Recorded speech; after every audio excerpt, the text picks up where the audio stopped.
like to think about good governance as that high performance of the board. So do they have the systems and processes they need to do their job well? Do they understand what their job is? And are they functioning well as a group of humans? Often when governance starts to break down or the boardroom starts to break down, it's one of those three. That's my advice to people, is just try to figure out what's going off the rails, start with something and try to make that one thing better.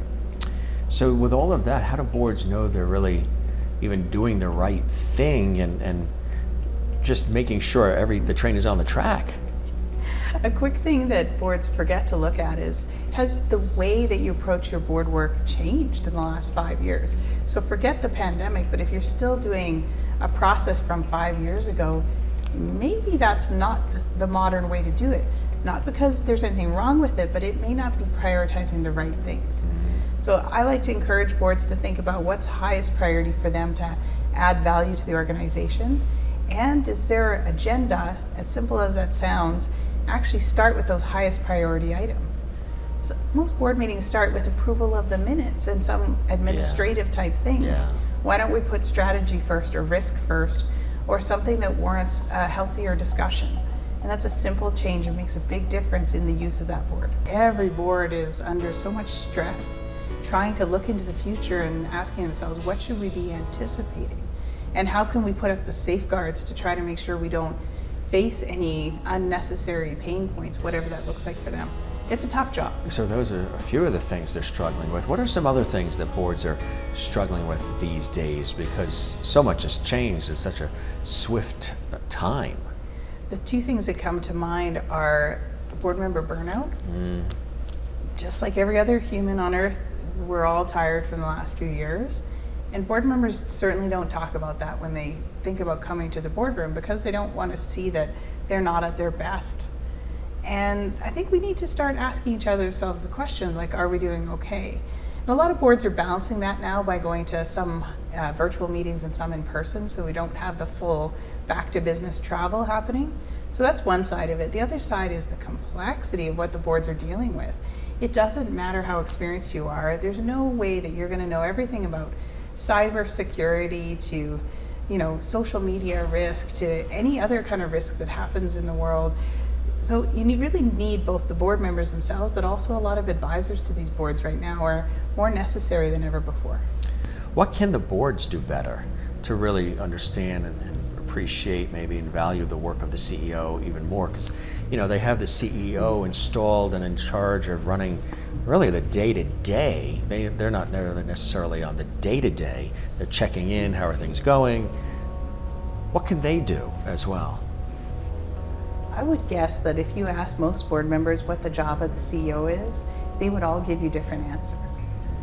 Maybe a practical way to say it is that there's going to be some kind of human resources committee or something that's responsible for overseeing the CEO relationship. I would ask that committee, how old is your CEO job description? If it's from 1985, it's time to update. Yeah. But then I would also encourage them to talk to the CEO and say, what does this represent what you actually do? Should we actually start to rate or rank, where do you spend your time? Because if we actually understood the real job of the CEO, you might better appreciate all the things that you're not seeing. If the work of the CEO is thousands of hours a year and they filter it up to tens of hours in front of the board, most of that iceberg is below the water. Why do you think some boards are intimidated by that word governance? The average person thinks, like, I can't run an organization like this. Well, that's not what governance is. Governance is systems and processes. It's how the board does its work.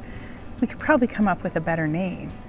But in the history of governance, with a small g, there's been all kinds of terminology added to it, and so people get very intimidated with it. So I like to break it down into, what are you trying to do and how are you actually approaching doing that work?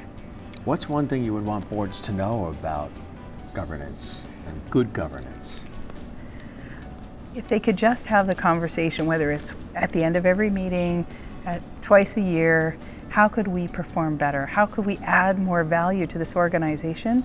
It would get them unstuck from this terminology or unstuck from the way things have been done in the past.